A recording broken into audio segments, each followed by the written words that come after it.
Hi hello नमस्कार. इकडे चाललेला आहे माझा सकाळचा स्वयंपाक आणि इकडे मी करायला लागलो आहे भाकरी.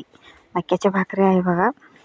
लाटून भाकरी करायला लागलो आहे आणि लाटून भाकरी कसं करतात मी ह्या व्हिडिओमध्ये तुम्हाला सांगणार आहे. हे बघा, मी पीठ मळताना गरम पाणी घातलेलं होतं, कारण कसं आहे लाटून भाकरी करायचं असलं तर पीठ जरा चिकट पाहिजे. त्यामुळं ज्वारीचं पीठ म्हणा, नाहीतर मक्याचं पीठ, बाजरीचं पीठ सगळं पिठात पाणी उकळून घालायचं, मग पीठ मळून घ्यायचं. म्हणजे जास्त पातळ पण नाही, घट्ट मळून घ्यायचं आणि पहिलं थोडं हातानं थापटून घ्यायचं, मग नंतर असं लाटून घ्यायचं. बघा इकडे मी लाटायला लागलो आहे आणि मी असं लाटून अर्ध्या तासात 50 भाकरी बनवलेला आहे. मी लॉंग व्हिडिओमध्ये पण टाकलेला आहे ते व्हिडिओ, तोही व्हिडिओ चॅनलवरती बघा. हे बघा चपातीसारखं कसं लाटून भाकरी करायला लागलो आहे. आणि इकडं आपल्याकडं कर्नाटकमध्ये लाटून भाकरी करायचं म्हणजे करून छान मोठं बिझनेस करतात इकडं.